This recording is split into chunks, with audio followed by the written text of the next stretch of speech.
Louvo a Deus por essa oportunidade.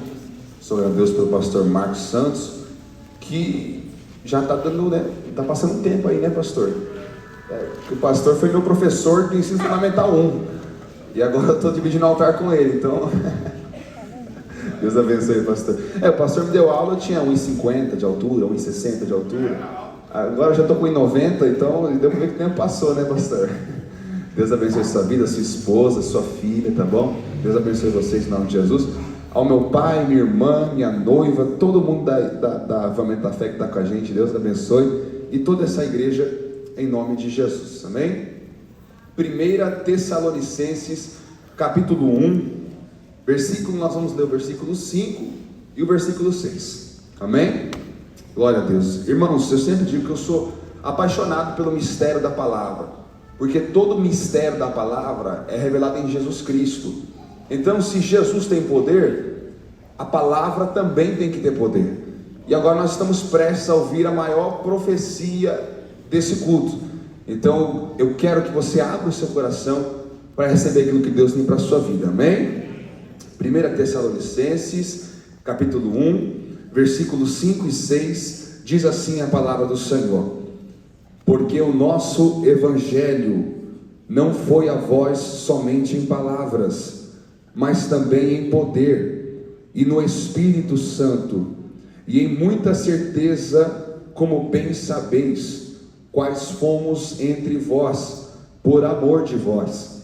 E vós fostes feitos nossos imitadores e do Senhor, recebendo a palavra em muita tribulação, com o gozo do Espírito Santo. E você diz amém. Ocupe o seu assento, glorificando o nome do Senhor. Aleluia, Jesus. Glória a Deus. Amados, 1 Tessalonicenses capítulo 2, o apóstolo Paulo, ele escreve dizendo que ele não pôde sair de Atenas para estar com eles. A verdade, Paulo envia Timóteo à igreja de Tessalônica para contribuir com a obra do Senhor. A igreja de Tessalônica era localizada na Macedônia, e Tessalônica era uma orgulhosa capital da província romana em Macedônia. Eles tinham por volta de 100 mil habitantes, o que, trazendo para o contexto da época, era um grande número de pessoas para uma determinada região. Era também caracterizado como um porto natural, ou seja, um local de comércio, um local de movimento, um local de vendas e de muitos negócios. A cidade estava comprometida com o panteão grego-romano e com o culto imperial. Aqui está uma particularidade na região de Tessalônica, na questão idolatria, que nós não vemos em todas as igrejas que Paulo plantou. O culto imperial seria uma idolatria aos imperadores. Inclusive, escritos nos mostram que Tessalônica herdou isso de culturas egípcias. Culturas egípcias tiveram grande influência na Macedônia, e então houve essa grande contextualização de adoração aos imperadores e líderes romanos. Preste atenção comigo, Atos capítulo 17, vai falar um pouco acerca desta região que Paulo plantou esta igreja. E passando por Anfípolis e Apolônia, chegaram a Tessalônica, onde havia uma sinagoga de judeus. E Paulo, como tinha por costume, foi ter com eles, e por 3 sábados disputou com eles sobre as Escrituras, expondo e demonstrando que convinha que Cristo padecesse e ressuscitasse dentre os mortos. E este Jesus que vos anuncio, dizia ele, é o Cristo. E alguns deles creram e ajuntaram-se com Paulo e Silas, e também uma grande multidão de gregos religiosos, e não poucas mulheres principais. Preste atenção, mas os judeus desobedientes, movidos de inveja, tomaram consigo alguns homens perversos dentre os vadios, e ajuntando o povo, alvoroçaram a cidade, e assaltando a casa de Jason, procuravam trazê-los para junto do povo. A igreja de Tessalônica foi fundada por intermédio da pregação de Paulo, a qual consistia no poder do Espírito Santo, na salvação por Cristo Jesus, amor aos perdidos e a convicção da cruz. Olha que interessante, quando o apóstolo Paulo vai pregar em Atos 17, na região de Tessalônica, há um grande rebuliço, e embora muitos gentios se converteram ao caminho que era o cristianismo, os judeus, em sua grande maioria, quiseram causar alvoroço para tentar aniquilar a obra que Paulo tinha naquele lugar. O que eu acho lindo é que Paulo foi enviado por Deus para Tessalônica. Então, na medida que ele foi enviado por Deus para Tessalônica, não haveria homem com poder absoluto para impedir a obra do Senhor. Eu quero liberar um mistério da palavra para a vida de alguém nessa noite. Talvez Deus confiou uma obra para a sua vida nesse tempo presente. Talvez Deus confiou um ministério para a sua vida neste tempo presente, e pessoas se levantaram contra você, pessoas invejosas se levantaram contra o teu ministério, pessoas duvidaram da capacidade ministerial que Deus confiou em você. Mas se Deus te enviou para esse tempo, pode levantar homem, pode levantar mulher, pode levantar judeu, pode levantar gentil, que a obra será feita. Aleluia! Mesmo com o levante dos judeus, e depois de uma grande e extensa discussão bíblica, ou podemos dizer teológica, na sinagoga, Paulo, mesmo com a perseguição de judeus que plantaram homens terríveis para acabar com aquele evangelismo, Paulo consegue fundamentar uma igreja naquela região. Olha que interessante, as pessoas de Tessalônica foram tão transformadas por Paulo, que mesmo num contexto de idolatria a homens, idolatria a seres humanos, Paulo conseguiu montar uma igreja, onde o problema da idolatria não era uma questão, onde o problema de conversão a vários deuses não era uma questão. Se comparamos com a igreja de Éfeso, Paulo não precisou escrever tanto acerca de fidelidade espiritual. Paulo não precisou escrever tanto para os tessalonicenses acerca de uma individualidade na adoração, porque embora Paulo foi perseguido, a mensagem surtiu efeito. Quero dizer isso para alguém: você pode estar sendo perseguido, mas a mensagem fiel, ela surte efeito. Glória a Deus, bendito é o nome do Senhor. A igreja de Tessalônica é uma igreja caracterizada como um povo que trabalhava sem cessar, com amor, perseverança, paciência e esperança de estar com o Senhor. Os pilares da primeira carta de Paulo aos Tessalonicenses é palavra, fidelidade à palavra, amor, a volta de Cristo, a santidade e o fogo do Espírito. Embora seja a primeira carta não uma carta muito extensa, a segunda tampouco, é uma carta que carrega doutrinas muito aplicáveis até mesmo para a igreja contemporânea. É uma carta que contém doutrinas muito instrutivas para uma igreja que se chama de uma igreja fiel. Eu quero tratar com os irmãos somente os versículos que nós lemos, até porque, embora a carta é pequena, os escritos de Paulo são muito profundos, e eu escolhi o versículo 5 e 6, porque eu creio em Cristo, que há verdades que possam ser abençoadoras para a sua vida, nesse domingo à noite. Então vamos para o texto, versículo 5 novamente. Porque o nosso evangelho não foi a voz somente em palavras. Evangelho, evangelion, nós sabemos bem que é a prestação de boas novas, é o compartilhamento das boas novas. E as boas novas Paulo fundamenta com a palavra logos, a palavra do Senhor. O que eu acho interessante é que ao ler esse versículo, eu fiz uma nota de rodapé de uma frase do erudito Tim Keller, que ele disse outrora: o evangelho é boas novas, não bons conselhos. Vou repetir: o evangelho é boas novas e não bons conselhos. Eu quero dizer para alguém aqui nessa noite de que boas atitudes não são suficientes para a pregação do Evangelho. Embora quem prega o Evangelho tenha um bom testemunho por si só não consegue carregar a plenitude do que é o Evangelho de Cristo. Olha que interessante, embora Paulo diz que o nosso Evangelho não foi somente em palavras, Paulo é um homem que tem um vasto incentivo e um vasto investimento na pregação da palavra. E eu acho interessante que, embora o testemunho não fala por si só, tão pouco a palavra e o testemunho andam de mãos dadas. Quando Jesus faz uma comissão aos discípulos em Atos dos Apóstolos, capítulo 1, versículo 8, e serem-lhes testemunhas, antes de eles serem testemunhas, Jesus disse que eles receberiam o poder que vem do alto.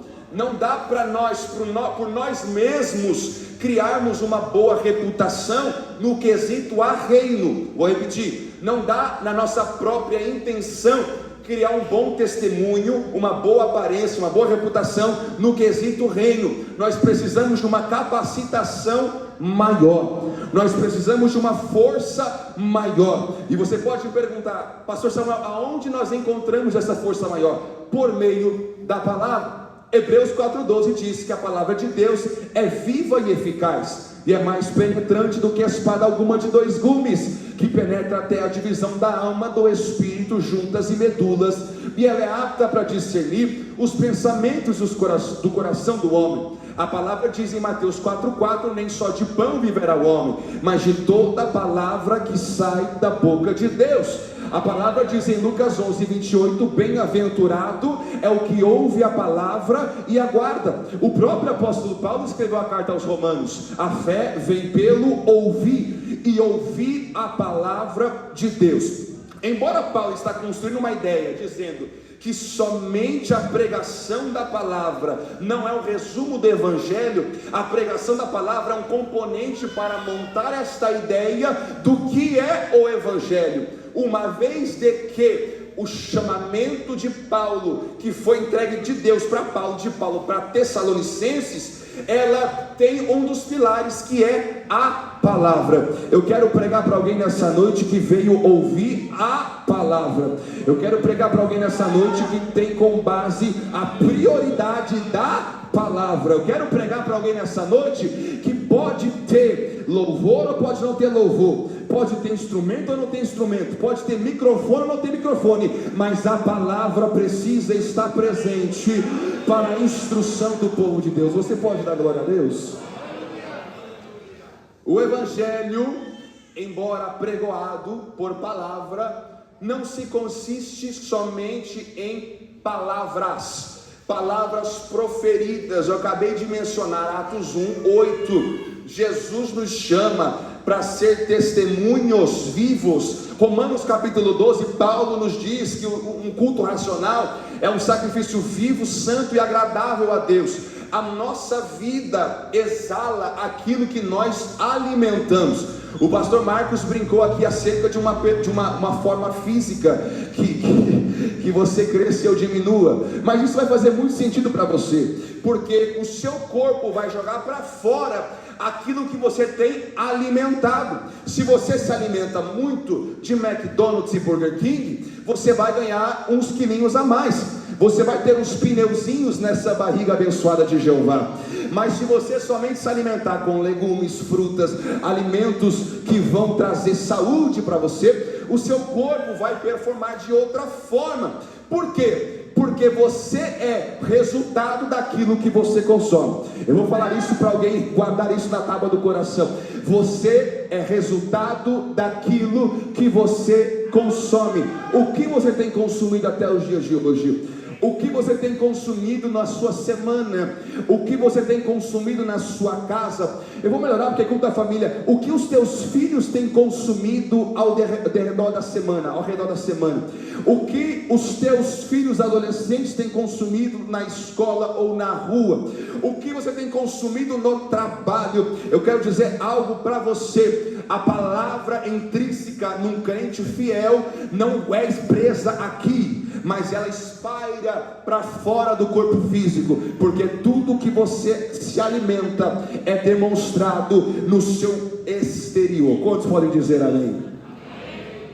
Glória a Deus. John Stott disse uma vez: o Evangelho não é apenas uma mensagem para ser ouvida, mas uma realidade para ser vivida. O Evangelho não é apenas uma mensagem para ser ouvida, mas uma realidade para ser vivida. Paulo continua escrevendo, porque o nosso Evangelho não foi a voz somente em palavras, mas também em poder. Essa palavra poder é muito conhecida por nós pentecostais, é a dunamis. Esse poder é a dunamis, que nós sabemos bem que a tradução é dinamite, é algo que está para explodir, é algo que está para ser condenso, é algo que está para ser espairado. Esse é o poder que Deus tem por meio da sua palavra. A palavra que Deus quer derramar sobre o povo que se chama pelo teu nome é uma palavra poderosa. E quando eu falo palavra poderosa, não é necessariamente algo com vigor físico, mas é algo com influência espiritual. Vou repetir isso aqui. Quando Deus diz que o nosso evangelho Paulo diz que o nosso evangelho não consiste só em palavras, mas em poder, ele está dizendo algo que não é necessariamente gritado, não é algo necessariamente forçado, mas é algo que o poder por si só é tão poderoso que ele é irresistível. Eu quero pregar para uma igreja aqui em Barueri que sabe que o poder do evangelho é irresistível uma vez experimentada. Eu quero pregar para alguém que está aqui nessa noite, que embora estava cansado, embora a semana judiou você, embora você não teve bons encontros, há uma força maior, há um poder maior que está dentro de você, que fez você chegar até esta casa. Posso trazer uma notícia do céu para a sua vida? Você não veio pela tua força, você não veio pela tua coragem, você não veio pela tua saúde. Se dependesse da sua família, você não estava aqui. Se dependesse do seu cansaço, você não estava aqui. Mas há uma força maior nesse evangelho que você carrega, que é pregado em poder, e esse poder te traz para a casa do Senhor. Quantos podem dar glória a Deus? Entenda que uma vez que a mensagem está intrínseca no coração da igreja, o poder desta palavra, o poder espiritual, o poder que Deus tem para com as nossas vidas, ela é incentivadora, nos traz esforço, ela nos traz ânimo para prosseguir adiante. Olha que interessante, falando em poder, essa é a última citação, irmão, amém? Essa é a última citação de um pensador. Mas Martin Lloyd Jones disse uma vez: o evangelho não é uma filosofia que se debate, mas um poder que transforma. Vou ler novamente: o evangelho não é uma filosofia que se debate, mas um poder que se transforma. Eu quero pregar para você entender que o evangelho fiel, o evangelho simples, o evangelho fiel às escrituras, o evangelho fiel à pessoa de Cristo, é um evangelho que é transformador de forma com metamorfose. Porque o evangelho, como eu citei Hebreus 4:12, a palavra do evangelho, ela penetra até a divisão da alma e do espírito. Nós sabemos bem acerca da tricotomia humana, corpo, alma e espírito. O corpo é essa matéria que Deus nos criou, a alma é onde se armazena as decisões do homem, e o espírito é o espírito de vida, a natureza de Deus. Quando o escritor dos Hebreus escreve que a palavra de Deus poderosa, ela entra na divisão da alma e do espírito, ele está dizendo que uma palavra genuína, viva e eficaz, ela vai para a frente, ela toma frente da alma. Por quê? Uma vez que você dá vazão à palavra de Deus, você começa a tomar atitudes que provêm da palavra de Deus. A nossa alma, ela concentra o poder da decisão. A nossa alma concentra o poder da decisão. Para que lado nós iremos pender? Para o lado do espírito ou para o lado do corpo? Mas quando o escritor aos Hebreus vai dizer que a palavra vai entre a alma e o espírito, a palavra está dizendo, até mesmo quando a sua alma gritar que você não quer, a palavra vai te dar ânimo. Até mesmo quando a alma dizer, não, quero prender para o corpo, a palavra vai te mostrar, não, peraí, você precisa buscar ser um homem espiritual, você precisa buscar ser uma mulher espiritual. Por quê? Viver só da carne nos deixa pessoas rasas. Eu digo isso até fora da religiosidade, até fora da crença. Inclusive a psicologia aponta de forma saudável uma crença religiosa. Por quê, pastor Samuel? Porque uma pessoa que vive sem crer em nada, sem acreditar em nada, sem esperar em nada, sem ter esperança de nada vindouro, é uma pessoa que está atrelada em uma estagnação mental. É uma pessoa que não espera nada do seu futuro, é uma pessoa que não crê em nada para o seu futuro, é uma pessoa que não crê em poder maior, não crê em uma força maior. Mas sabe o que eu acho lindo? A psicologia pode dizer que a religião é saudável, mas a minha Bíblia diz que a minha palavra é tão saudável que ela me alimenta, ela me transforma, ela me esmiuça, ela vem para me confrontar e ela aponta o caminho para eu andar. Aleluia! Glória a Deus. Só os amantes da palavra dão glória a Deus. Oh glória. Então você entende aqui que, embora Paulo está dizendo a pregação do evangelho não se consiste somente em palavras, mas em poder, é porque a palavra genuína, a palavra fiel, ela anda com poder. Já se perguntou por que tantos ateus leram tantas vezes a Bíblia Sagrada e nunca tremeram na base? Nunca tremeu na base, sempre esteve convicto dos seus pensamentos, porque a escritura está ali, mas o poder não está aqui.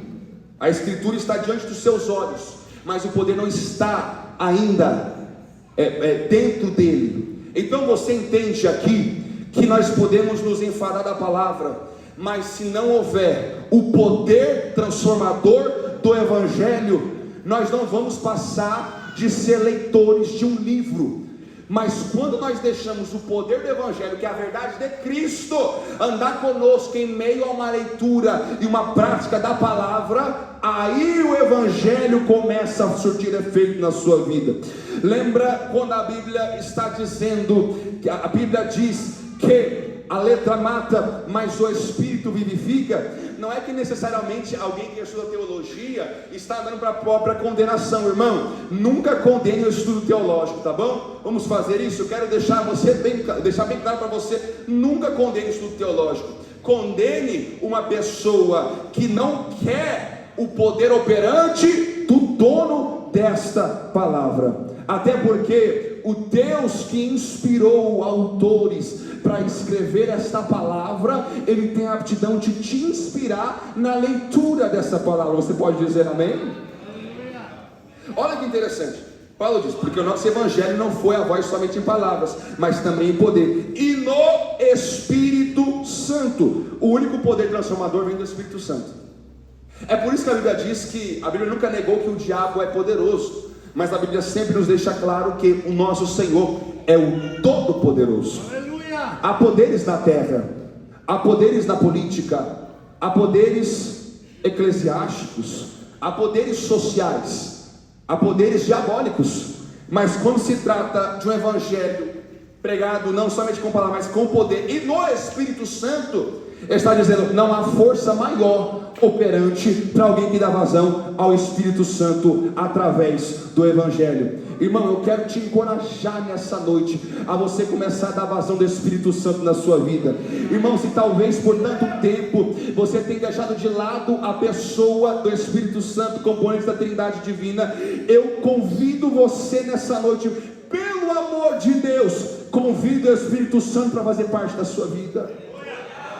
Até porque uma leitura sadia, um bom ouvinte da palavra é aquele que está de mão dadas com o Espírito Santo. Se você não ora com o Espírito Santo, se você não lê a palavra com o Espírito Santo, se você não vem à igreja com o Espírito Santo, que poder transformador do evangelho vai ter sobre a sua vida? Sendo que o condutor do poder, aquele que carrega todo o poder, não está baseado em seu coração, não está firmado em seu coração. Eu quero te encorajar a partir dessa noite. Convida o Espírito Santo para fazer parte da sua vida. Irmãos, nos Estados Unidos há uns ensinamentos muito engraçados, porque culturas diferentes, ensinamentos diferentes. E eu tinha uma professora que, embora ela ensinava em uma das nossas aulas de teologia, ela era uma mulher muito espiritual. Ela dizia para mim: Samuel, você falou com Deus hoje? Eu disse: sim, professora, eu falei com Deus hoje. Ela: tá bom. Você falou com Deus quando você estava saindo do seu quarto até a sala de aula? Eu disse: professora, eu acho que eu falei sim, eu acho que eu conversei com ele. E ela disse: Samuel, quando você estava limpando o seu quarto para a inspeção da faculdade, você estava falando com Deus? Eu disse: professora, eu acho que eu não estava. Ela disse: quando você estava indo se alimentar, depois da oração da alimentação, você continuou conectado com o Espírito Santo? Eu disse: talvez não, professora. Mas por que isso? Ela estava dizendo assim para mim: a todo tempo o Espírito Santo quer falar conosco. Aliás, o Espírito Santo não só quer, mas em todo tempo ele fala conosco. E eu perguntei: professora, se o Espírito Santo sempre fala conosco, por que nem sempre eu estou ouvindo? Se o Espírito Santo sempre fala conosco, por que nem sempre nós não estamos ouvindo? Ela: simples, ele está sempre ou falando. O que muda a realidade de um relacionamento com o Espírito Santo é se os seus ouvidos estão apurados para ouvir ele. Se os seus ouvidos estão apurados para ouvir o Espírito Santo, você vai passar 24 horas falando com ele, porque em todo momento, irmão, toda ocasião, o Espírito Santo quer ensinar algo para você. Em todo momento o Espírito Santo quer instruir algo para você. Esse é o verdadeiro evangelho. Porque João 14, Jesus disse: olha, eu terei que subir ao Pai novamente, eu vos preparei morada, mas não vos deixarei órfãos, porque o meu Espírito Consolador estará com vocês. Agora, irmão, se a vida já é difícil, quanto mais viver sem Espírito Santo. Eu não sei você, mas eu não abro mão do Espírito Santo de Deus. Sabe por quê, irmão? Se está disponível para mim, eu vou chamar ele, eu vou convidar ele, eu vou pedir opinião a ele, eu vou abraçar ele, eu vou conversar com ele, eu vou convidar ele para o culto, eu vou convidar ele para o meu trabalho. Irmão, é tão poderoso você falar com o Espírito Santo, que eu comecei a praticar, a falar o tempo todo com o Espírito Santo. O Espírito Santo pediu para fazer cada coisa, irmão, que dá vontade de dar risada. Eu estava andando ao caminho de uma sala de aula, até porque, para contextualizar os irmãos, nós morávamos em dormitórios, como um exército, várias beliches, enfim. E eu estava saindo de uma sala de aula, voltando para o meu quarto, no horário de recesso, e eu encontrei papel de salgadinho na rua. E nos Estados Unidos é muito raro encontrar isso. Todavia, a faculdade, embora teológica e cristã, confessionária pentecostal, ela está localizada no meio de um gueto. Ela está localizada no meio de um gueto. Então tem muitas pessoas que passam fumando em volta da faculdade, tem muitas pessoas que passam bebendo em volta da faculdade, tem pessoas que passam lá pela madrugada. E eu vi um lixão assim, acumulado no lado da calçada. Eu falei: meu Deus, mas que porcaria. E alguém acabou com a rua da faculdade. E eu fui passando reto e Deus, o Espírito Santo falou assim: peraí, você vai deixar esse negócio aí? Aí eu falei: o Espírito Santo. Mas o que, sabe lá eu que o cara estava fazendo, comendo salgadinho, e agora eu tenho que pegar o papel de salgadinho? Sabe lá eu o que aquele homem estava portando, ou que tipo de drogas, ou bebida, ou somente comendo, que tipo de doença, que tipo de vírus que ele estava carregando. E eu tenho que pegar esse papel e dizer assim: você não zela por aquilo que é meu? A faculdade é minha, o gueto é meu, a cidade é minha, o estado é meu, a nação é minha, o mundo é meu. Eu te dei esse mundo. Eu disse para Adão, quando eu criei Adão: olha, tu serás por cabeça, tu serás por cabeça. Agora custa você pegar um papel de Ruffles que está no chão, irmão, depois o Espírito Santo nocautear aqui no queixo, de cair mesmo. Eu falei: não, agora eu vou pegar, vou amassar, vou encontrar o lixo mais próximo e vou jogar. Até aí amém. Aí no dia seguinte tinha de novo. Aí eu falei: agora não, já peguei ontem. E o Espírito disse a mesma coisa. Por quê? O que eu disse para vocês agora há pouco: o Evangelho não se consiste só em palavras, mas em poder no Espírito Santo. Poder é manifesto de dentro para fora. Se as pessoas não veem a minha atitude diferente no mundo, que impacto o Evangelho pode ter na sociedade atual? Irmão, o Evangelho pode entrar nos mínimos detalhes das nossas vidas. O Evangelho pode ser operante nos mínimos detalhes da nossa vida. De que jeito você tem sido influência como um evangelista que Deus comissionou para esta última hora? E depois disso peguei mais umas 10 vezes pacote de batata, só para o Espírito. Não tem uma vez que eu não passo lá na faculdade, que passava, né, que tinha um papel de batata que eu não pegava. Eu falei assim, o Espírito Santo não sabe nem falar mais. Eu já entendi o recado. Foi 3 vezes ele falou, eu falei, então tá bom, vou pegar. Isto é uma vida baseada no Espírito Santo. É alguém que está sensível aos ouvidos do Espírito Santo, a ponto de fazer coisas que a olhar humano é ordinário, mas perante ao reino dos céus é algo extraordinário, porque você está transformando o local que você está.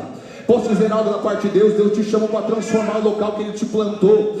Ele pode dizer uma coisa para os obreiros: Deus te colocou nesta casa para você transformar e ser influência em tudo aquilo que você faz, seja conduzir o irmão a seu assento, seja limpar o banheiro da igreja, seja limpar a salinha das crianças, seja ajudar os irmãos a funcionar o carro. Eu quero dizer algo da parte de Deus para a sua vida: o Evangelho transforma pessoas, o Evangelho dá testemunho, o Evangelho consiste em poder, e não pensa que é só poder de línguas estranhas, é poder de vivência, é poder de agência, é poder de operação, meu filho. Tanto é que Paulo diz: e vós fostes feitos nossos imitadores e do Senhor. Vós fostes feitos nossos imitadores e do Senhor.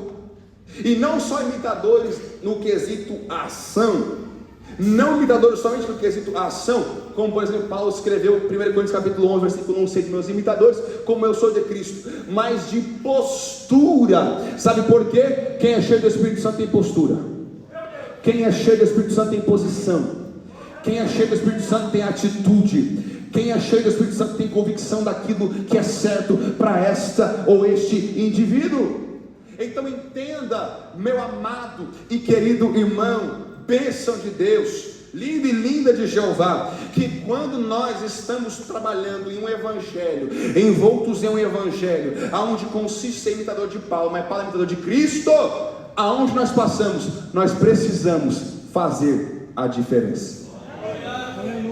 O que Deus nos instrui na Bíblia? Fazer tudo com excelência, de forma que aquilo que você faz para os homens, você faz para mim. O que você tem feito para Deus em um ambiente fora da eclésia, fora da igreja? As pessoas que você tem servido, as pessoas que você tem ajudado, as pessoas que você tem ensinado, você está fazendo como se fosse para Cristo? Fica a pergunta no ar, irmão, nem é culto de doutrina, me perdoa se você está levando a mal isso aqui, mas eu só quero ser fiel às Escrituras, amém? Amém. Glória a Deus. Esse amém me encorajou a terminar a mensagem. E vós fostes feitos nossos imitadores e do Senhor, recebendo a palavra em muita tribulação. Eu fiz outra nota de rodapé, porque essa palavra de tribulação no grego é tlipsis, que significa ato de prensar, pressão, opressão, angústia. Paulo está dizendo: vocês foram nossos imitadores e ainda receberam a palavra em muita tribulação. Tribulação, como eu disse para vocês, é um ato de preensão, ato de prensar. Agora, por que Paulo está enfatizando de que em meio à tribulação eles recebem a palavra e ele termina dizendo com gozo do Espírito Santo? Como eu disse para vocês na introdução, que a carta aos Tessalonicenses é uma carta que também trabalha com a volta de Cristo. Paulo, ao doutrinar a igreja de Tessalônica, ele deixou bem claro que a maior recompensa aos Tessalonicenses não seria no mundo que eles viviam, não seria em Tessalônica, não seria na Macedônia, mas seria nas mansões celestiais. Quando Paulo encoraja os irmãos de Tessalônica para estar firmes na palavra, eles acatam isso, eles não servem ao Deus dessa palavra e desse evangelho porque eles precisam de uma cura, eles não servem esse evangelho porque eles precisam de um milagre, eles não servem esse evangelho porque eles precisam de uma profecia especial para eles, eles não servem esse evangelho porque a conta bancária bancária está cheia. Eles também não servem esse evangelho porque a conta bancária está vazia, até porque eles estão em muita tribulação, eles estão sendo prensados, eles estão sendo oprimidos. Mas quando Paulo diz que eles receberem com gozo do Espírito Santo, é porque quem é cheio do Espírito Santo sabe que o que Deus tem de melhor para a nossa vida não se toca no mundo físico, mas se recebe no mundo espiritual. Eu não sei se tem alguém com mão para levantar para receber isto, mas eu quero dizer para você, como atalaia de Deus, que as maiores bênçãos que Deus tem para a sua vida não estão aqui, estão lá. Os maiores presentes de Deus para a sua vida não estão aqui, não estão lá. Deus dá chave de carro, Deus dá chave de casa, e isso é muito bom, mas a nossa motivação não é essa. A nossa alegria não depende disso. A nossa alegria não vem de poder político, a nossa alegria não vem de sociedade contemporânea, a nossa alegria não vem de PIX, de pagamento, de transação bancária. A nossa maior alegria é saber que depois desse mundo vindouro nós temos uma esperança viva, nós temos uma morada celestial. Dá glória se você quer morar nesse lugar, com gozo no Espírito Santo. Paulo disse em 2 Coríntios capítulo 12, quando ele, nem querendo se exaltar, ele fala de uma visão que ele teve, uma experiência pessoal dele, que ele subiu ao terceiro céu e viu coisas inefáveis. Todavia, contudo, não obstante, ele volta com um espinho na carne, de forma que o diabo esbofeteava ele com esse espinho na carne. Como pode o diabo esbofetear alguém com algo que Deus enviou? Como pode o diabo esbofetear Paulo com o espinho na carne que Deus enviou? Entenda bem, quando Paulo escreve aos de Tessalonicenses que em meio à tribulação eles têm gozo no Espírito Santo da palavra, ele está dizendo: olha, eu sou portador de espinho da carne, mas a graça me basta, porque o poder dele se aperfeiçoa na minha fraqueza. Isso aqui é só para quem é amante de Bíblia. A sua motivação não é microfone, meu filho. A sua motivação não é carteirinha eclesiástica. A sua motivação não é a roupa que a tua mãe passou para você vir no culto. A tua motivação é um poder maior, é uma graça transformadora, é uma presença que te faz ir além. Glória a Deus. Eu quero pedir, com a permissão do pastor, acabando o meu tempo, vocês se colocarem sobre os seus pés. Eu quero orar pela sua vida, porque eu creio que o Espírito Santo quer transformar a sua vida por completo. Eu quero que você abra o seu coração nesse momento. À medida que a palavra foi pregada, Deus estava confirmando em meu coração que há muitos aqui fiéis nas Escrituras, que há muitos aqui fiéis na doutrina bíblica, e Deus quer te levar para um próximo nível. Deus quer te levar para uma presença de poder. Deus quer te trazer dons espirituais. Deus quer te trazer novas experiências, porque o Evangelho de Deus não se resume a papel e caneta. O Evangelho de Deus se resume a poder, operação de poder, recebimento de poder, experiência de poder. Você tem que entender algo: não viva, meu irmão, somente no mediano, somente no mínimo. Deus quer te levar para uma nova etapa. Não se contente da forma que você está hoje. Eu sei que a tribulação te apertou, eu sei que a frustração te frustrou, mas eu quero dizer algo para você. Esse mistério de prensa é muito lindo, porque Jesus, quando está no Getsemane, isto é, prensa de azeite, ele também foi prensado, tão prensado que ele suou gotas de sangue. Só que enquanto ele suava gotas de sangue, Deus enviava um anjo para o confortar e o dar força para cumprir o chamado que estava sobre a vida dele. Eu quero dizer para alguém aqui hoje que talvez a vida te prensou, talvez a vida te apertou, talvez a vida te machucou, mas posso dizer uma coisa: você está exatamente na condição que Deus precisava que você estivesse, para te dar a mão, caminhar mais uma milha e dizer: nós vamos até o final, nós vamos chegar até o final. Ei, Tessalonicenses, vocês vão chegar até o final. Ei, Assembleia de Deus do Belém em Barueri, vocês vão chegar até o final. Deus toma minha boca para dizer para alguém: não é o fim da tua história, porque a tua história não se resume ao tempo atual. A tua história tem uma herança vindoura, tem uma eternidade vindoura, e somente Santo pode te levar para lá.